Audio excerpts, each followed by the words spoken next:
Subscribe कीजिए Divya's crack channel को और बेल आइकन को दबाइए समसामयिक घटनाएं एवं महत्वपूर्ण रोचक जानकारियों के लिए। हेलो फ्रेंड्स, मैं हूं आपका दोस्त विकास और स्वागत करता हूं आपके अपने यूट्यूब चैनल दिव्यास क्रैक पर। फ्रेंड्स, हाल ही में केरल में किसी ने हथिनी की हत्या कर दी है। उस हथिनी को यह अंदाज़ा भी नहीं था कि जिस आस में वो गांव की ओर बढ़ रही है वहां उसकी हत्या हो जाए। यह मामला केरल का है, जहां हथिनी के फल में किसी ने बम मिलाकर, किसी ने बारूद मिलाकर, विस्फोटक पदार्थ मिलाकर उसे खिला दिया था, जिससे हथिनी बुरी तरीके से घायल हो गई और उसने अपना दम केरल की एक नदी में ही तोड़ दिया। यह 21वीं सदी का भारत है।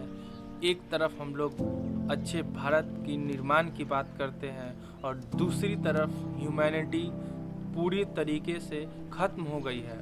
भारत सरकार ने जानवरों की सुरक्षा के लिए काफ़ी सारे नियम कानून बनाए हैं। जितना हक इंसानों को है उतना हक जीने का जानवरों को भी है। जैसे कि wild life protection act 1972, PCA act 1960, भारतीय संविधान के आर्टिकल 51 AJ के तहत हम लोगों को जानवरों के प्रति दया की भावना रखनी चाहिए। हम लोगों को जानवरों को परेशान नहीं करना चाहिए। तो आइए इस वीडियो में जानेंगे भारत में जानवरों के लिए क्या कानून बनाए गए हैं और क्या क्या कानून अभी हैं। टूकिला मीमिंग ऑफ कैटल्स, इसका मतलब यह है किसी भी जानवर को अंग भंग कर देना। जैसे किसी को आपने अपाहिज बना दिया हो, रोड पर चलते चलते किसी जानवर के साथ आपकी दुर्घटना हो गई हो, तो आप सजा के भागी हो सकते हैं। इंडियन पिनल कोड की धारा 428, 429 के तहत आपको 5 साल की जेल एवं जुर्माना भी लगाया जा सकता है। अगर कोई जानवर किसी इन्वायरमेंट में हैबिचुअल हो चुका है और आप उसे उठाकर दूसरे मौसम में रख देते हैं तो यह भी, और अगर वह जी नहीं पाता है तो भारतीय कानून के अनुसार यह भी एक क्राइम माना जाएगा और आप सजा के निश्चित रूप से भागीदार होंगे। इसमें आपको 3 महीने की जेल हो सकती है। Prevention of cruelties to animal act 1960, इसके अंदर भी काफ़ी प्रावधान बनाए गए हैं जानवरों की सुरक्षा के लिए, जानवरों के बचाव के लिए।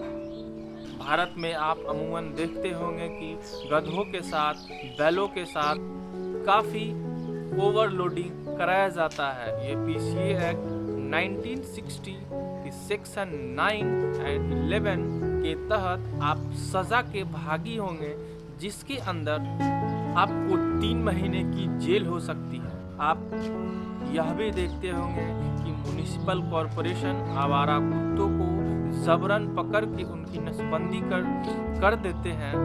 यह भी एनिमल बर्थ कंट्रोल एक्ट 2001 का वायलेशन होगा।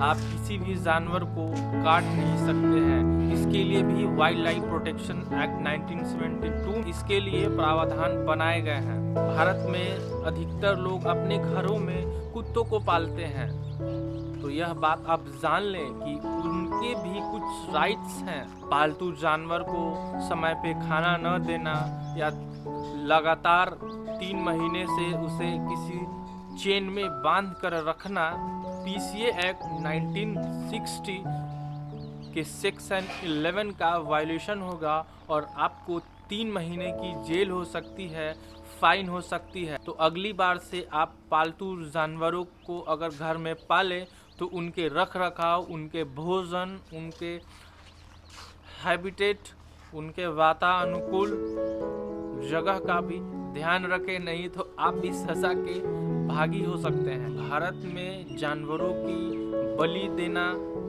चाहे वो ईद हो चाहे वह दुर्गा पूजा हो, आप अमूमन देखते होंगे, लेकिन यह एक क्राइम है।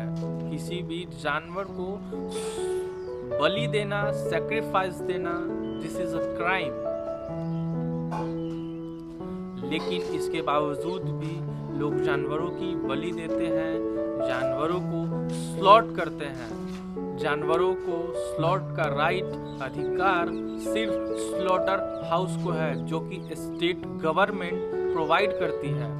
किसी वाइल्ड लाइफ एनिमल को परेशान करना, जैसे कि चिड़ियाघर जो कि वाइल्ड लाइफ प्रोटेक्टेड एनिमल है, उनको अगर आप परेशान करते हैं तो आप जुर्माने के भागीदार होंगे। आपको 25,000 रुपये तक का जुर्माना लगाया जा सकता है। इवन किसी उड़ने वाले पक्षी को आप पिंजरे में कैद नहीं कर सकते हैं। यह भारत में तमाम कानून बनाए गए हैं जानवरों की सुरक्षा के लिए। इनके बावजूद लोग जानवरों के साथ दुर्व्यवहार करने से नहीं मानते हैं। जानवरों के साथ लगातार दुर्व्यवहार किया जाता है। तो मैं इस वीडियो के माध्यम से आप लोगों से आग्रह करना चाहूँगा कि अगली बार से अगर कोई व्यक्ति जानवरों को परेशान करता है, जानवरों के साथ दुर्व्यवहार करता है, आप उसका विरोध करें। निश्चित रूप से आप सज़ा के भागीदार होंगे। भारतीय संविधान IPC के तहत आपको जेल हो सकती है या फाइन भी भरनी पड़ सकती है।